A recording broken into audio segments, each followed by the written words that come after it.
Happy day students. In this video, we are going to learn a new lesson called Zero Hour written by Alexander Blade. Alexander Blade was a popular American science fiction and fantasy author.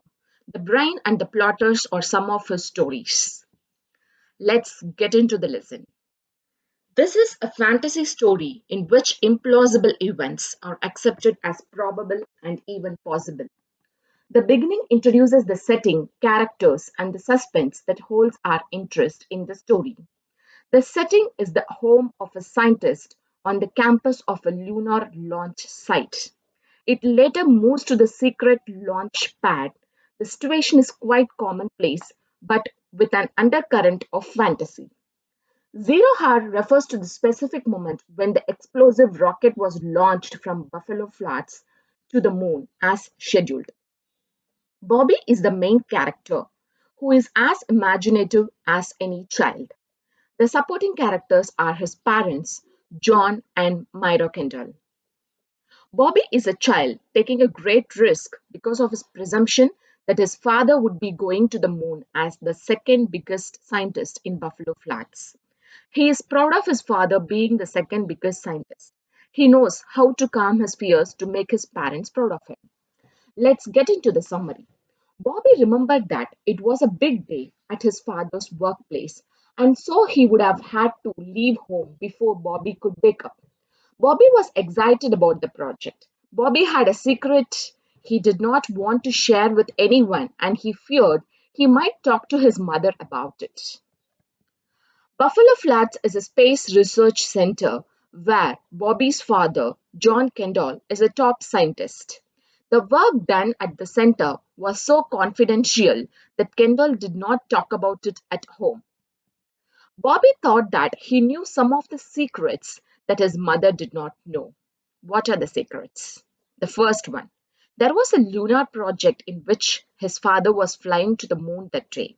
And the second secret is Bobby was planning secretly to smuggle himself into the rocket and fly with his father. Bobby pretended to work on his toy rocket. He wanted to give his mother the impression that he was playing so that he may slip away when she was off guard. Bobby walked confidently down the deserted alley behind Laboratory B towards a round lid in the ground. He had been down the sewer like tunnel previously and seen wires through hazy lighting, strung in different directions. After he had been peering through the tunnel for many days, one day he saw and overheard his father with another scientist talking about sending the rocket to the moon at 4 that afternoon. That was all he did know for sure. Neither of the men had said who was going on the first trip to the moon, but Bobby knew his father would go for sure because father was the second biggest scientist at Buffalo Flats, and the professor schemer himself, who was very old and wouldn't make the trip. When he found the secret way of reaching the real rocket, he lost interest in his toy, though he thought it was a good enough replica. Bobby got into the rocket using a ramp to get in.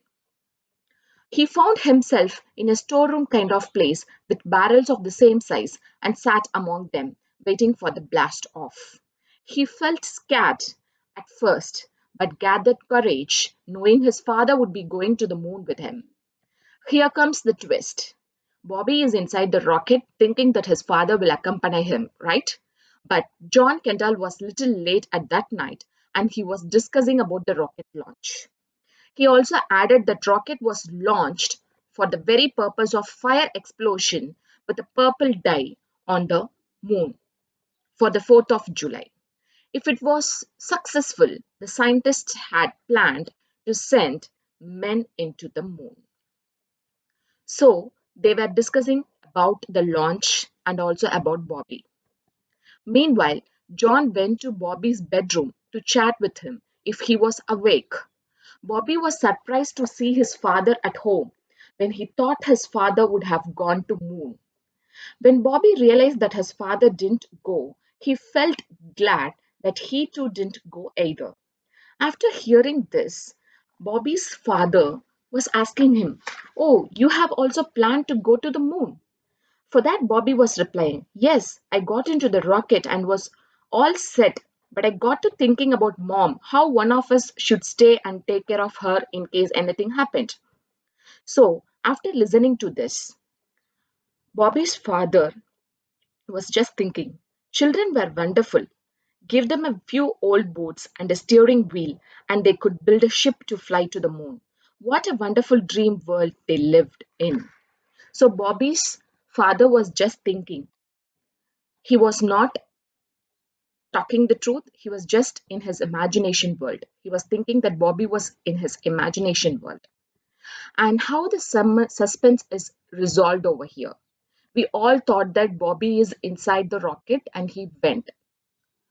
Bobby got out of the rocket because he felt he had to take care of his mother while his father was on his trip to the moon. Bobby knows his responsibility as a son.